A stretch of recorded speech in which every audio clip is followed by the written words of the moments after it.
Well, good morning and thank you very much for joining us. I am Yori Folari.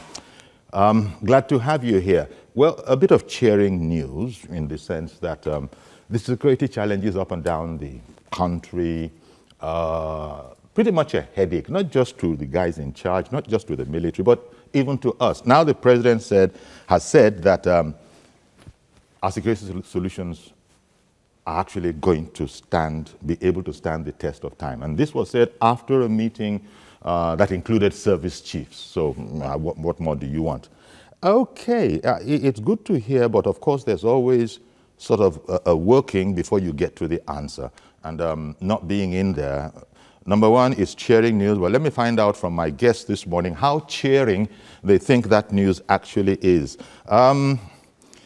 Dr. Omadele Boyo, actually we were having a joke before going on here. We should be calling him Mr. Omadele Boyo because the man is a surgeon and surgeons are called Mr. But in Nigeria you will be sued if you call a surgeon a Mr. Is that not so, Dr. Boyo? Yes, I am a medical practitioner. Thank you very much for coming, Dr. Boyo. And he's also a social commentator. And Colonel Hassan Stanlabo, retired, our dear friend, security consultant. Thank you very much as always. Thanks. You know how I described you before coming on air. I'm not going to repeat it on air, but great to have you with us. My pleasure. Now, this whole security thing, let me start with you, Colonel. Yes, please. It's cheering news, you know, to the non-professionals. But what does it mean? You know the cliche, not yet Uhuru. So is it indeed Uhuru? Now that we have the presidency, you know, asserting as much as this.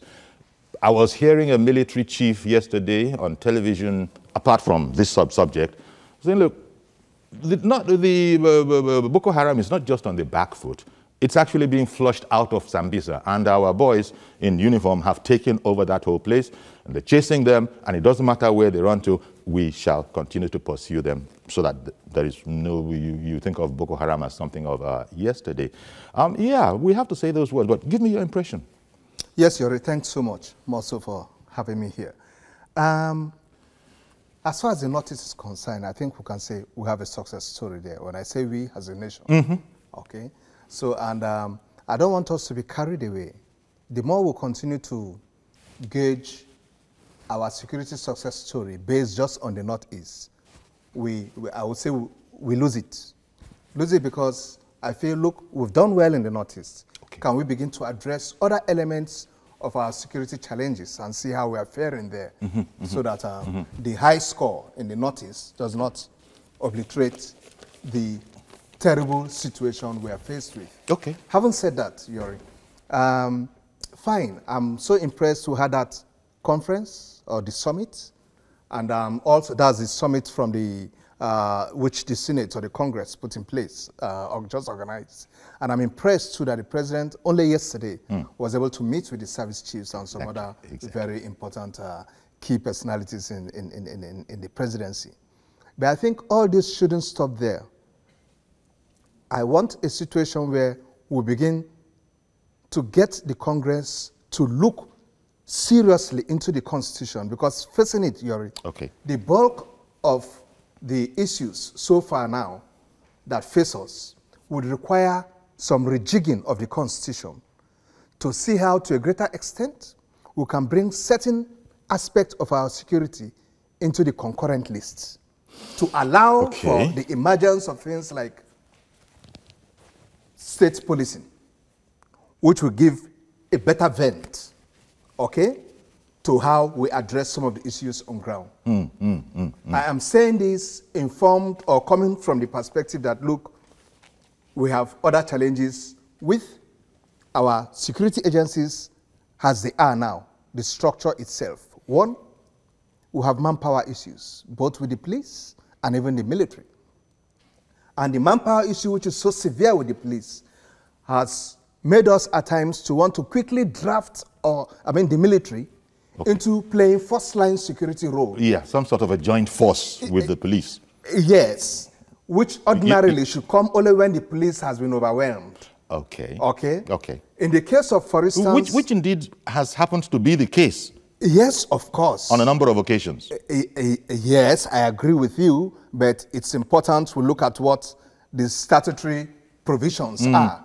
You bring them in only when the police has been overwhelmed. In the case of Taraba and Benue, for instance, okay, I think we all agree the police has been overwhelmed and there was a need for the military to be moved in. But I know we've also had situations where it's not that the police was overwhelmed, but the police had manpower issues. And so, to save lives and property, government was on its own compelled to bring in any available force to take care of the situation. That is depleting from the very similar problem that also exists in the military. Yes, it's just that they have a totally different aspect of training and indeed responsibility. Sure, thank you. Okay, Dr. Boyo, give me your impressions on what this means for us. Maybe pretty much similar question. Your take on, we're nearing Uhuru. We're not quite there yet, but would that be your perception as well? Far from it. Oh dear, far from it. I would say too little, too late. Because frankly speaking, if you watch the news after the service chiefs meeting with the president, people kept mute. The press corps was trying to get information. How did it go? How did it go? In fact, one of the attendees just did like this, as if I will not tell you anything. So maybe they have something in place they don't want the public to know about. But the point here is that the government doesn't engage civil society and doesn't engage the people. Most of sorry, sir. That whole business about not being able to get anything from people who came out of that security meeting, that's not exactly unusual or surprising. But then what it's not unusual or surprising. This is what happens all over the world. A simple statement like we're on top of the situation, which is what the president said. We can assure you that in the next 2 weeks, you know, we're going to have peace everywhere. Let me tell you, the two key issues here, militancy in the Niger Delta and the Fulani herdsmen. Now, can you come out straight and say the Fulani herdsmen have overstepped their bounds? And we're going to deal with them. Anybody who is carrying AK-47 and is a herdsman is running foul of the law. Yeah, and we're going to deal with them. But all that has come out, that the president has asserted that all of those chaps, all of those people arrested with arms will be prosecuted. Make no mistake about it. And let's get their names. So what I'm driving at now is, when I say too little, too late, he mentioned state police. Good. Okay. Even if you have state police, you still have a federal police force that will be taking care of some responsibilities. Sure. And now, even without the state police, the state governor is the chief security officer of the state. The inspector general the commissioner of police in the state works with the governor of the state. The states can draw laws against movements, can put in place a curfew, can talk about grazing or no grazing, colony or no colonies. The state as the House of Assembly can take decisions on that. And the governors of the states have been weak with regards to getting the police force to do their job.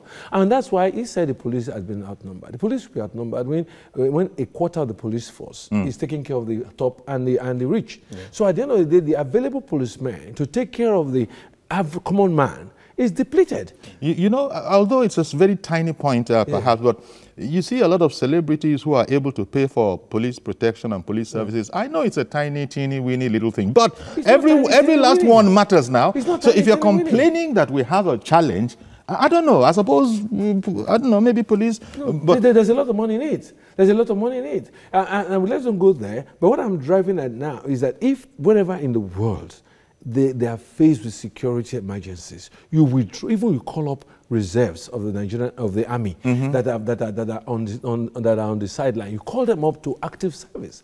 When you have such a security demand, it's not the time. It's the time to call back those that are serving celebrities and tell them to report for work. There's an emergency. This is not the time to begin to give every local government chairman has not less than 5 security details, DSS, policemen, MOPOL, and at home again you have MOPOL in the office. You have MOPOL. You have 3 escorts. 2, one in front, 1 at the back, all with policemen. By the time you come down, see all of them gun-toting men. At the end of the day, the policemen available for day-to-day security is diminished. Then I may take the next point, which is the fact of surveillance and intelligence. We don't just talk about military helping the police. The basic thing is that when people cross the border, that's immigration and customs. Yes, they were at the meeting too. Yes, they are at the meeting too. The chiefs were at that meeting too. Now, when you cross from Kano, cross Kaduna, cross Abuja, cross Kogi, enter your state, why didn't people see you? Why do people see you? It's intelligence. These people, and for instance, all these grazing routes, they have routes. The cows don't go on the expressway. They have paths that they take.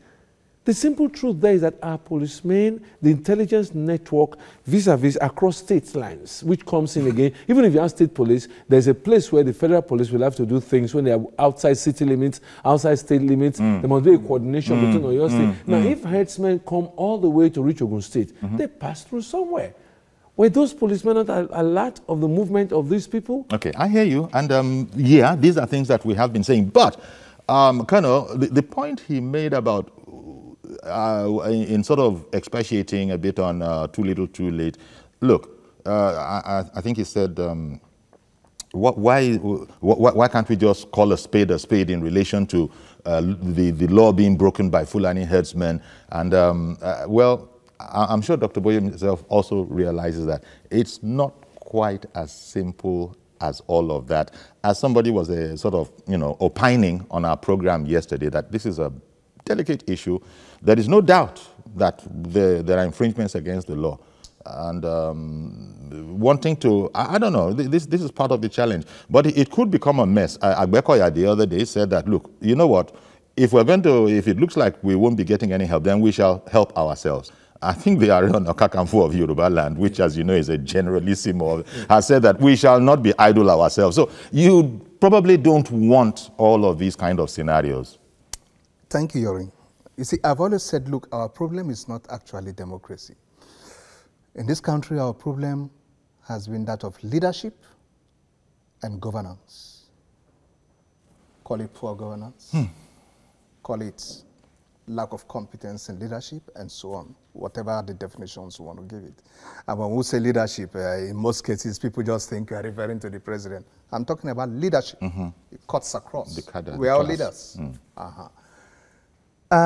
You see, I have seen some individuals or agencies around the president or around the presidency sending out the wrong signals. Okay. Which has not been helping the situation on ground. Okay, what kind of I will just cite one okay. as an example. Okay. The recent report from the DSS talking about elements of ISIS in Nigeria committing all these atrocities. When I heard it, instantly I said, no, this is armchair intelligence. Simple. Go out into the field and get report for us. The guys who are carrying out all these attacks on ground do not exhibit the tactics, techniques, and procedures of ISIS. And what do I mean? ISIS does not engage in discriminatory killings. Neither do they engage in any form of selective killings. They go all out like Boko Haram, killing along their way. Earth. Thank you, sir. Irrespective of whether you are a Christian, you are a Muslim, you are a farmer, or you are a herdsman, they go killing. But that is not what we are witnessing on ground. Okay, but we are seeing discriminatory and selective killings. Okay, interesting point, Colonel. But when you say that, because the intelligence community is a professional community, right? I would be hesitant to call anything they say armchair intelligence. I was coming to that, Yorin. For the informed mind, I would disagree with them. For the uninformed mind, you are likely to take hook, line, and sinker, whatever you hear from them. Because they're the authority there. Yes. They're the authority when it comes to intelligence. I'm not contesting their authority. Okay. I am saying for the informed mind. But how about the capability? Are they just being, derelict in their duty? What is the word? That's where I'm coming to. We have got the manpower. I don't look down on our DSS. Okay. They are sound. Okay. And that's why I feel bad that you are giving me armchair intelligence. All right. When I know you have the capabilities to go out there. But it is only you that feel that for the moment it's an opinion. I'm entitled to my personal opinion. Yes, I'm just establishing that it is an opinion. It's my opinion. I'm not generalizing it. Okay. I'm only voicing out my opinion. The way you, look, I don't think I agree with this. And you're not a casual observer. So No. Yes. I am not. That's why I'm calling myself an informed mind. I'm looking at it from a professional angle. But wouldn't these kind of points, issues, you spoke about the Constitution needing to be amended. Dr. Boye spoke about laws also needing to be, engaged in order to do certain sorts of things. Are you also of the mind that if we don't tinker with the Constitution, so to speak, we're not going to be able to get any joy out of this exercise? Do you think that? Especially where it concerns the devolution of powers to the states in respect of security. You cannot establish state police if you don't bring certain aspects of your security into the concurrent list. Okay. Yeah, but Do you agree with me, sir? Yeah, I agree with that. The point is Yes. that to tinker with the Constitution is a whole lot. It takes is. a lot. It's a big but deal. while we are here now, the things on the ground What can be better done with it, For instance, now, such you as it is? mentioned the fact that those down the line, they are sending conflicting signals. Like the Chief of Defense Staff that went on air the other day to castigate the Benue State government. Okay. And then made some inflammatory statements that made the people of Benue State angry. The point is, if you don't know, don't talk. That's it. And if you know and you have information you don't want to divulge, then keep quiet. But don't come out and begin to say things that can inflame people. Yes. For instance, now, give these headsmen a name. We call the Niger Delta uprising, we call them militants. And they were prescribed. And people are working on it. Is Miyetti Allah responsible? They have their president, they have their secretary, can't you hold a meeting with them and arrive at the fact that call your men to order. We give you 2 weeks ultimatum or we'll descend on them. These bandits, just like how they prescribed the IPOB. By now, yeah, I mean, Allah should be prescribed. And if it's not prescribed, the executive will be arrested, taken to DSS camp, and they should be quizzed and find out from them. If you put them under interrogation, they will talk. Is there a plan by Miyetti Allah, the Cattle Rearers Association? That's what it is. The Cattle Rearers Association, which ordinarily is not, an illegal body. Yeah, but it's then, not an illegal body. if It's not like if you IPOB, for example, where you hear the independent people's, the Constitution, that is alien to the Constitution. That's what you think. But over the years, they've had calls in public fora to express themselves in support of the headsmen. And they've even said that even the anti-grazing laws of Benue State instigated the headsmen. These are the things I'm saying. Now, if you can say that about a law duly promulgated by a lawful constitutional assembly, you should be brought up and be told, oh, so you really did this, then you have to interrogate them to find out what their next plans are. These things are not just out of And the how we blues. can take this problem out, because part of the issue... You have to nip it in the bud. But Well, intelligence will know where they are gathering, intelligence will know where they are gathering and frustrate their plans. Before they get anywhere, pick up, I remember those days of student union radicalism in the 70s. They just pick up all the president of all the student union groups on campus, close down some troublesome universities, and teach people a lesson, rusticate some people. Silence will prevail. Can't you do something to these cattle rearers? Pick up their president, pick up the secretary, pick up the executive, and talk to them. Put your men in order in 2 weeks, or else we'll clamp you into, bring out the law proscribing you, charge you to court, find you guilty. And there are people, have you noticed that 70 people were killed in Benue? They've not arrested, they've not been able to prosecute 10 people. Even if you don't prosecute them, that's why you have Guantanamo Bay. All those people that were suspected to be in the ISIS forefront are taken there to be interrogated. By the time you do waterboarding, you would tell the truth.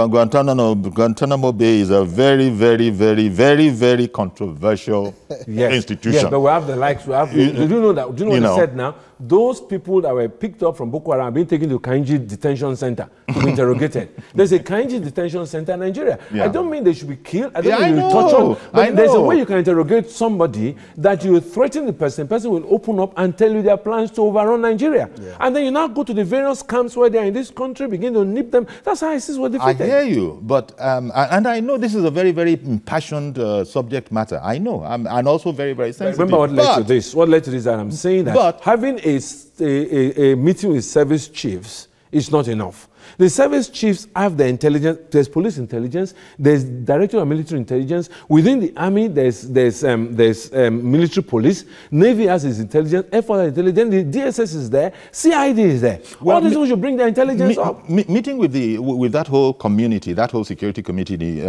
which it just had everybody in it. It had immigration service, it had customs service, fire service, federal road safety corps, prisons, everybody. They just drank tea. Well, those things are things that you have the chief security officer that gives all the solutions that the president was saying will now stand the test of time. Security officer of the country. What's his name? What's he called now? What Gwazo was there? What's the name? Directorate of what?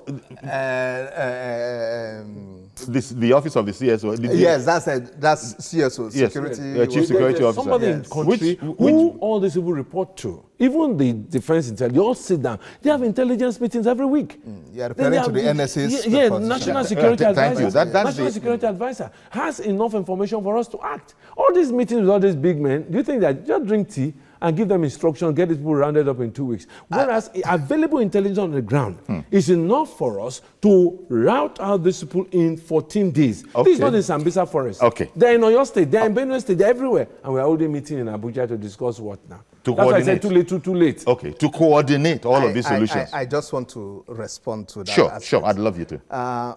Frankly speaking, I wouldn't see that meeting with the president has been A frivolous one. Think they didn't drink tea there? Not a frivolous meeting. Normally, tea will No, die. the point if is you already that- had given us tea here, You'll be drinking. Give us tea. Then That's they'll how we say- can talk like this. Then they There's a say thing Ahmad you Ali drink. and Hassan, There's a they were thing just you sitting there drink. drinking Don't tea. forget Yes. what to do, all right? the fact is that it goes a long way in letting the service chiefs and all the security agencies know that, look, as the president, I am the commander-in-chief, and I'm stamping my authority on this issue.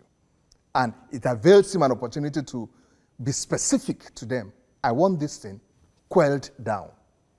Go out there and do something reasonable. Because we must be frank, I think by now, the presidency, I'm not saying the president, the presidency should be becoming embarrassed with the security situation. And that's why I come in, Because sir. we the After people are. 9/11, Because we the people. After 9/11, that day of 9/11, George Bush spoke to the country Yep. and said, we are going to get them. Yep. We will take the war to them and we'll get them. The president should address the country Wait and now, say this wait attack now. by That Fulani is- headsmen. That is President Bush. That's his Sorry, style. are you a Fulani That's boy? what I want to This say. is President Buhari, and he has his But style. then Every the country command is has got waiting. its own style. Every commander has his own The country is style. on edge. I know. Address us and tell us that one, But you have to know be that fair. these people are Fulani headsmen. You know that they could be terrorists. Maybe they could be just pretending to be Fulani headsmen. They are not really Fulani headsmen. Come and address the country 30 minutes and give us the assurance that in 48 hours, you will never hear of this again. And you go back and hold your meetings. Don't keep us in suspense. Since last year, people are being killed. All we are hearing is that you're holding meeting, you're holding meeting, you're holding meeting. No, I think the president has spoken out. Yes. What did he say? Wait now, Ahmad Ali, let someone else speak now. We're coming back to you. We're not gagging you in any way, shape, or form. Yes. I think the president has spoken on the issue. All right? It's not until he comes out on a formal national address to address us. The president has spoken through his spokesman. He has spoken at several fora and so on. Even the meeting we are talking about, you heard all what he said. We read them in the papers and so on. So we You see, to a greater know extent, what's going on. Now we are beginning to say, yes, you have started speaking on this issue. Can you now add some action to it? Yeah. We want to see action Yeah. now. But it's not whether the president has spoken or not. I think to me he has spoken enough. And that meeting, well, without Yes. prejudice to Ahmad Ali's impression, it was not a frivolous meeting. It wasn't. That meeting wasn't a frivolous but meeting. without prejudice to the way you see it. Frankly, that meeting was I mean, Because people are wanting some sort of a response. Yes. Because the president has been heavily criticized for... Are you so comforted much. by this speech? Are you comforted? Well, it's... As Yori Folan, are you comforted? It's better than nothing. Than nothing. In political And having the era. impression that I don't know what we're about. This man has an opposition party on his neck. This man has a lot of situations on his neck. The more you talk, the more you calm people's readiness and come out straight and do things. People, do you read the fake news or maybe they're all imaginations about don't travel to Benin, the Benin Shagamu Expressway headsmen? Have you read all those things? The best way out is for Mr. President to do more, both by talking and by acting. Round up like 20 Fulani headsmen, charge them to court, find them guilty, sentence them to jail. People will know. Okay, that the Fulani herdsman is a thing with you because you asked me just the rhetorical question, are you a Fulani herdsman? But that's because we're trying to put these issues in perspective. So you heard that? Yeah. Of course I heard it. You're trying to put these issues in perspective. Yeah. In fact, nowadays, people are sort of being a bit discreet, and I see that in some reports they're dropping the word Fulani and just staying with headsmen. Right. There are people who insist on inject that word in there. But you see, at the end of the day, I think part of the whole problem is that, look, it's us. Although we also know that there's a complication of there being a lot of Fulanis that are not Nigerian. Yes, Yes, sure. you know, so there's that other aspect to it. But but by and large, we are one, and there's that aspect of it. Because it's a way of life, is what one of the explanations that we have heard. It's a way of life that perhaps the herdsmen that are Fulani in Nigeria can't quite see it, and are saying that this is our way of life. You're trying to prevent me from being me. What's a way of life? Their nomadic, their nomadic attitude. Yeah. You know, I disagree. And the cost of this, wait a minute, the cost of this, getting from point A to point B, you know, causing... It's your business life. You make money out of it. Sorry, sir. Okay. You make money out of this one. You know what, guys? Give me federal government... Forgive me, guys. Okay. Please, I'm very, very sorry, because I've got to take Maxwell, who has called in from Temagana. You know, sorry about that. Good morning, Maxwell. Good morning, Uncle Yore, and good morning, my Colonel and Doctor. Yes. Thank you. Please go ahead. I am surprised, you know. Anyway, I am not all that surprised with what the army has done at the Sambisa Forest, Camp Zaro. You know, I commend them, but I just want them to consolidate on the successes that they have got right now. They should not relent. They should not even withdraw. They should not even think of leaving that particular place. It is a vital knock. In the army, we call it a serious knock against the Boko Haram. Now, the DSS report concerning the Fulanis, I just want to let people know, our police people went to United Nations Peacekeeping as observer groups. The soldiers went there, and they survived. They did everything prudently over there and was commended. How do you want to tell me that the police cannot, in Nigeria, find out who are the killer herdsmen? And we are using one brush to paint all, let me just say, everybody in Nigeria now is painting, you know, Fulani herdsmen. Mm-hmm. There is a killer militia section that is using those things to kill people in Nigeria. Why can't they find them? What is let me say, the area coverage of that particular place they are operating? They should find out and let Nigerians support them at least. At least. There is so much, you know, anxiety, so much distrust, so much discord in the Nigerian society. Yeah. I pray that things will work out fine in as much as they are trying their best, you know, to get things done. Thank you. Thank you very much, Maxwell, for calling in. We'll address the point consolidation, but I've got to go to a quick break. And then when we come back, we'll continue. Stay with us, please.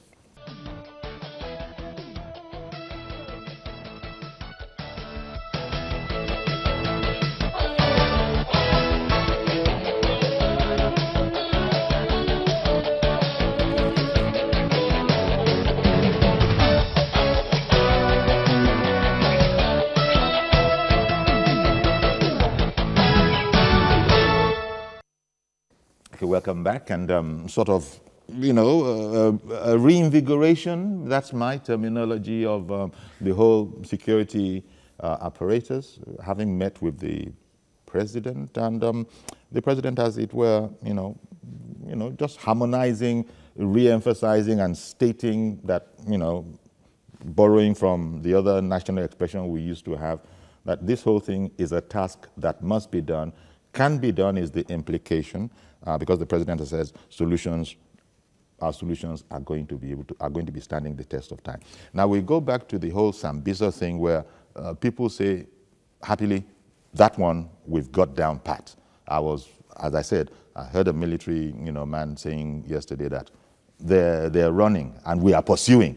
Running is not enough. Yeah. We will pursue until there's absolutely no chance that she come back. In fact, we should pursue to the point of occupying part of Niger State, Niger Republic and Chad. But that's not what we do. Nigeria doesn't do that. No, we work with them and create a buffer zone. Okay. Create a buffer zone that will police by both our men and their men. Okay. Because our borders are very porous. But no annexation. Okay. We don't do that.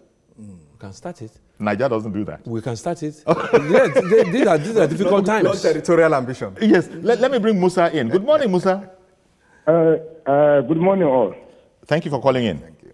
Thank you. I'm very grateful. I am Samaila Musa Anka, calling from Zamfara State. Well, this very discussion I'm making, I feel I have an interest of giving my own contribution. Sure. It's all about national security and how it can be contained. My issue is that this very morning when I was watching AIT television, there was somebody there who was of the opinion that simply the cultural plus, or rather the planning headsmen, there is no way the government can take any action, any negative action against them or any measure against them to stop their issues, simply because most of the eminent personality, according to his own view, according to his own ideology, is that most of the eminent personality in the north are the real owners of those cattle that are being reared around those areas. That is why the people here in the north are all that interested in giving government support to take any action against those cattle rustlers, or rather herdsmen, which is a very blatant misrepresentation of justice. Let me tell you, people of my place here in the President, we are having similar problem of all these attacks. If you see how all these people are taking their, the actions within our own territory, killing people, abducting people, looking for ransom, and all those kind of issues. That even us, that, people are saying House of Fulani, quite okay, we are House of Fulani. There is no way you can say Hausa without pulling Fulani together. We are together. Well, even within our domain here, those people are at the verge of discharging almost everybody. So on this basis, I am saying that we are really calling on the government. I know the government is intensifying efforts, but the problem is directly attached to the security architecture of this country. Could you imagine that in the whole population of this country, we can only count something like 300 and something policemen? We cannot even meet the international standard of policy. Look at in my area here, Uncle Local Government, the policemen are not even up to 100. Let me tell you, our population here is over 30,000. But the policemen that are permanently with us here to protect us and protect our property, let me just tell you this, that they are not even 100, including the outpost. So my advice to the government is that let's forget about anything. Those that are in charge of security operations in Nigeria did not meet the standard. I am talking of the standard in terms of number. So the government will have to forget about anything. All this kind of Empower program, this program, they are not helping the situation. Security is much more important than whatever you can think of. Okay. So what I'm saying here is that instead of this issue of Empower program, instead of this issue of other programs, you see the money there are wasted. Let these people be recruited permanently. Thank you very much for calling in. Really appreciate your call. I see that there were aspects of that you agree with. Now, first of all, because he said quite a number of things in there. The whole aspect of talking about raping and killing, abduction, ransom seeking, hardly the usual fare of cattle rearers.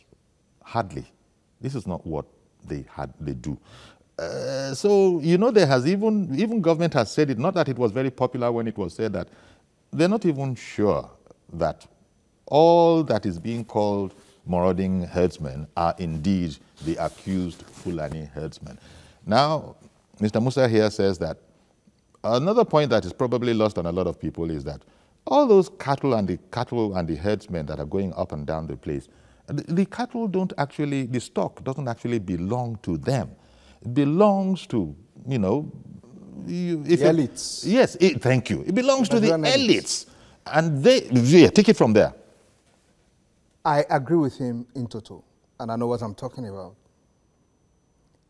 If I had bought into this idea of cattle rearing as a far younger officer, I think by now, on retirement, my heads could have gone to well over 500 by now. The point I'm trying to make is that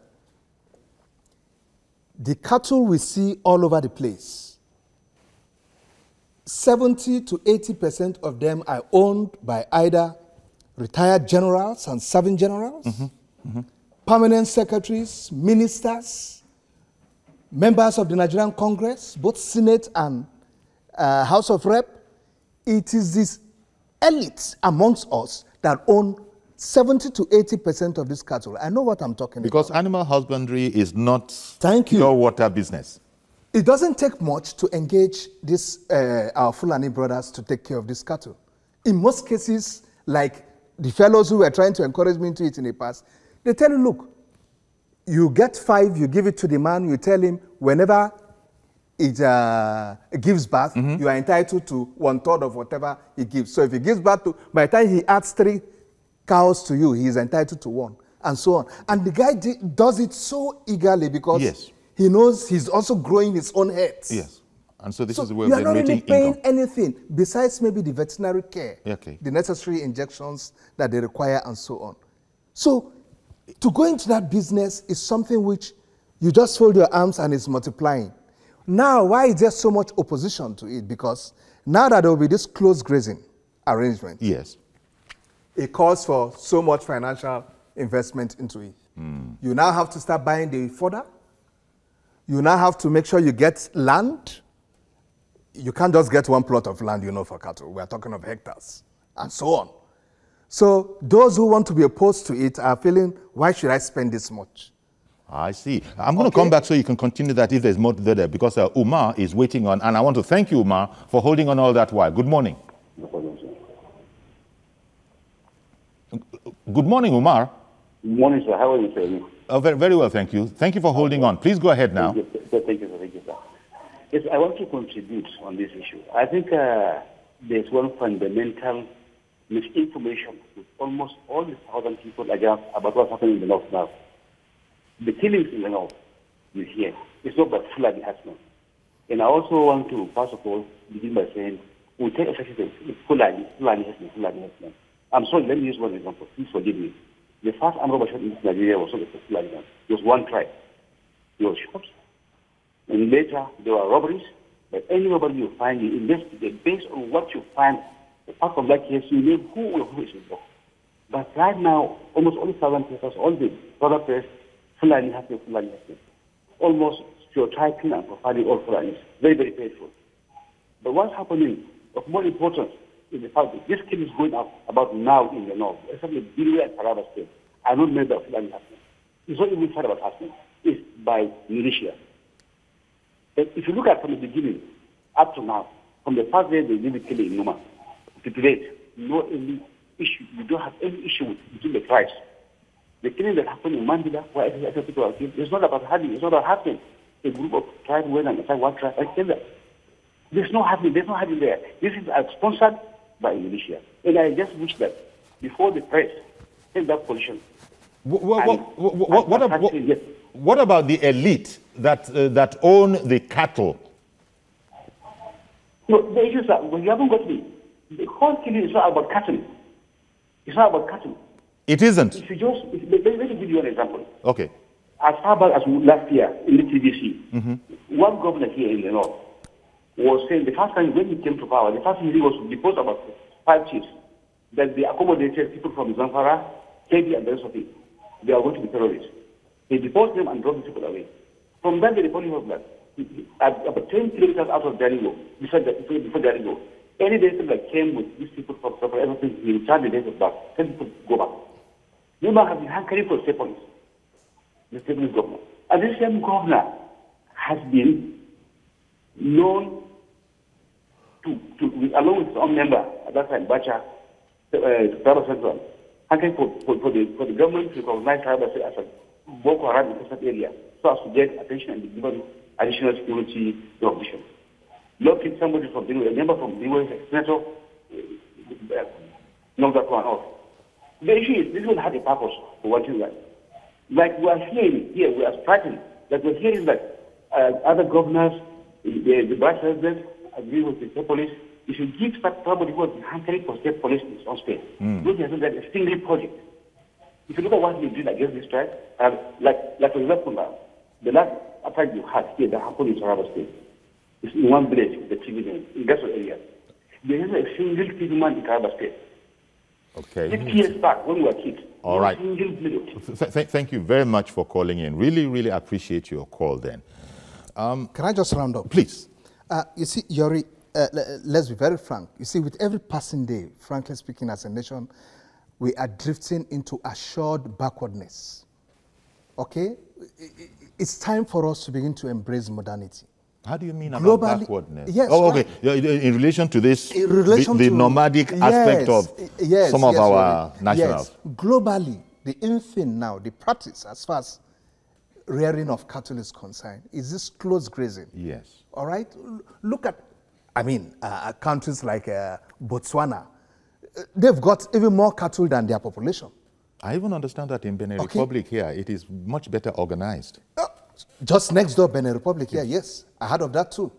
Okay? Most of these countries have embraced this close ranching option. And so that's the way to go. That but is there's the way so much for us to pushback to it. Yes. And this is where Amadili comes in and Enlightenment says and he so can't. on. Well, let me just allow him have his Yes, yeah. and like I said, there's so much to it that if you remember in the Babangida era, there was Jubril Aminu and his nomadic education policy, that if these herdsmen were educated as they went along, they'll be able to assimilate and get to understand things better, and they can be communicated with. Also, a whole department set up in the Federal Ministry of Education that took care of, or that trying to take care of the educational needs of the nomads. Be that as it may, where we are now, like somebody has said, that most of these headsmen, killer headsmen, may not necessarily be just Fulanis. Okay, if they're not Fulanis, they're likely then to be like what one of the defense people said, maybe ISIS. Wherever they are, these people are coming in through our porous borders.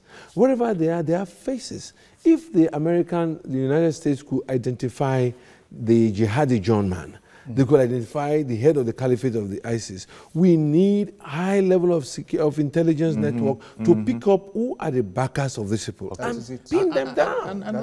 That's hardly difficult if we're going to be sincere to know who the principals are of these herdsmen. But please let me bring in Benga and I'll come straight to you. Okay. Benga in Abuja, good morning. Yeah. Good morning, Benga. We're waiting for you. Okay. Good morning, Mr. Yori and the guest there. Good morning, sir. Good morning. Yes, you see, one of your guests saying that Mr. President have not spoken. President has spoken severally, right from the time that the January 1st situation happened. He is sending the condolence and give directive to the appropriate agency. The people have not had him speak because he not speak what they want him to do. They wanted him to send army to level everywhere in Benue and Taraba, kill aside any Fulani man you see. They wanted him to declare any Fulani man you see a terrorist. And that's why, because he has not done that, he has not spoken. He has spoken and has given directive and action. Well, Benga, that is a bit hyperbolic.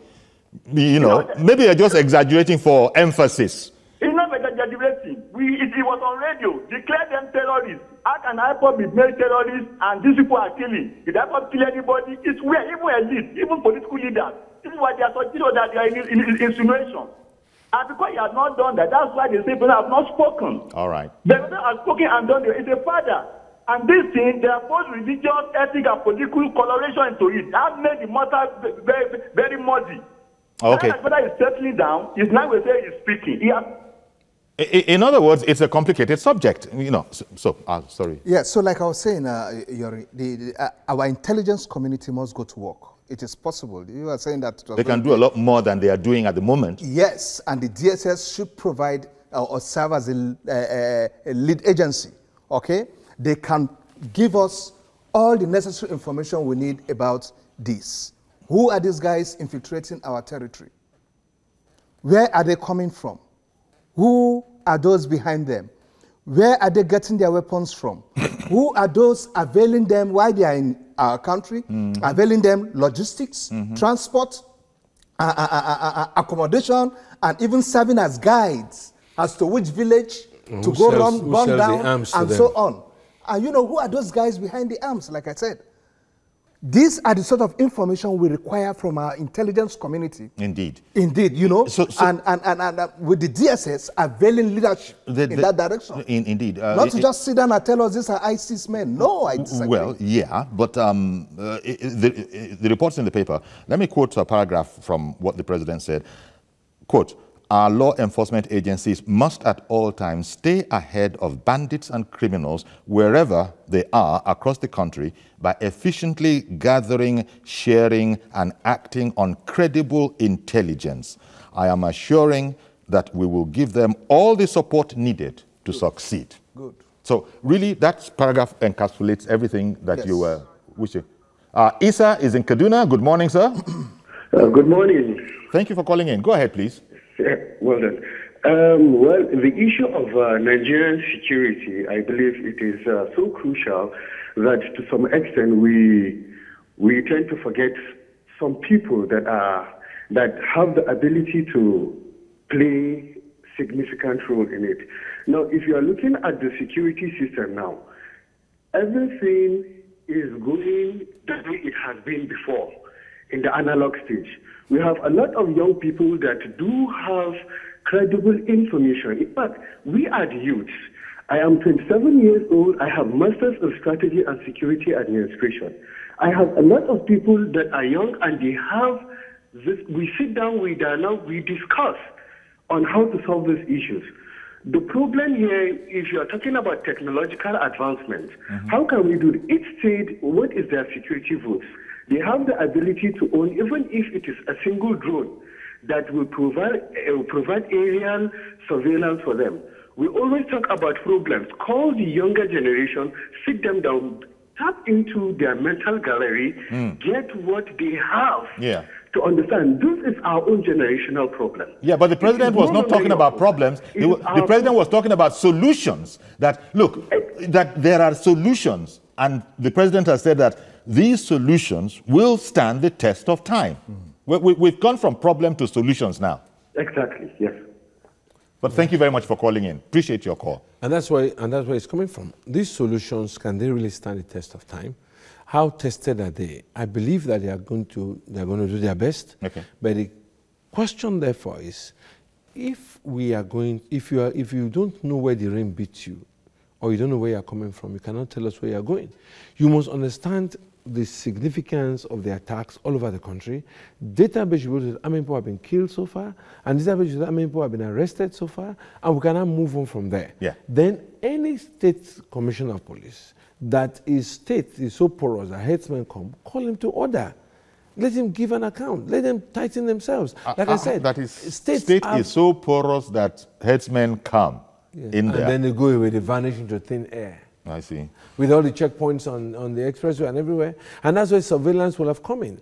If any state is going to be attacked, were talking about, do you remember when one state governor said recently, I am about to be attacked in 10 days' time? Did you read that? He even prophesied in advance that his state will be attacked in 10 days' time. They didn't rush the guy to say, look, where did you get information from? Let's not nip it in the bud. We can't wait for 10 days' time. We are going to stop them before they get to you. Well, again, your perspective, and indeed, everybody, we're all entitled. We have freedom of speech and also of movement, these are part of the complications, because we can't just throw our laws out. This is the right of every Nigerian. But how we now address this whole problem without anybody feeling a sense of being excluded or anything like that, I suppose that's something of the challenge now. Maybe we look at solving the problem. Sorry, Kemi is in Ilorin and wants to contribute. Femi in Ilorin, good morning. Hello, good morning. Good morning, Femi. Yeah. Hello, good morning. Good morning, Femi. Good morning, Uncle. Femi. Good morning, sir. I answered you. Please go ahead. Good morning to your guest. Yes. Good morning. Go ahead, please. Please, my contribution is this Fulani estimate that we are calling. I want us to be very careful in putting blame on set of people that have not been confirmed as those behind the case, because we have not seen anyone arrested in the name of Fulanis, you should be very careful. Because these are people that have been with us for quite a long time. In my house, I have Fulani passing through my house, day in, day out, and I have not one day woke up and see dead body in front of my house. So I believe the security agency have much to do in this situation. All right. Thank you very much. We're running out of time, so that's as much as we'll be able to take from your contribution, regretfully. Thank you very much. Larry, I think we were talking about, while emphasizing the issue of solution, we should, as much as possible, be able to say something on enlightenment. There is a need for proper enlightenment. It's a sort of national enlightenment drive, okay? Sensitization. Mm-hmm. That this is the state of the world now. Good. This is not centuries ago. Thank you. And in doing this, I would like to prescribe that Mr. President becomes the poster boy, okay? When posters are made, because we see him there with his stick, letting his people know, look, the time has come for us to embrace closed grazing. Mm-hmm. What we used to do is no longer possible. That was in those days. Okay. We must allow change to take place. Modernity must come in. All right. When he comes out this way, I think, yes, it will make a definite difference. True. He should be holding his Fulani stick. He himself being a cattle, you know. Thank you, sir. Yes. He's into what is it? Cattle elite. No, he's into cattle rearing. Yes. He's into cattle rearing. So he's a rancher. Can we call him a rancher? Yes, of course. Yes. Why not? Because they are all in ranches. Even if it's a modest. They are in ranches. Even if it's a modest ranch. Yes. Because let me call it headsman. There are people who are not the president who probably have hundreds of thousands, if not millions of heads of cattle. Yes, of course. But still, he is a headsman. Maybe I put my take here also is that we should tighten our borders. Yeah. We should tighten our borders. Sure. We should know how many people we are in this country. That's and why we should identify Nigerians as distinct from Chadians. They brought everybody concerned to the meeting, including Pano. Yes. You know, everybody should know who they are. And every local government, if a stranger comes in here, we should know they are a Nigerian or not a Nigerian. You came into this place. You should have your ID card. Okay. Everybody should be tracked in this country. I'm sure they're listening. They've heard you, and they dare not sleep. Then the movement of arms, small arms, small arms. All right. We should also monitor movement of small arms and be careful. Elections are coming. People should stop importing these things, and we should make sure unauthorized persons don't carry weapons. Dr. Amadeli Boyo, Medical Director, Social Commentator. Thank you very much for your contributions this morning. And also Colonel Hassan Stanlabo, retired security consultant. Thank you very much as well for your perspectives. Thank you, gentlemen. Really appreciate your coming. Okay, so that's our program today. Join us tomorrow, please, for a fresh edition. I am Yori Folani. Bye-bye for now.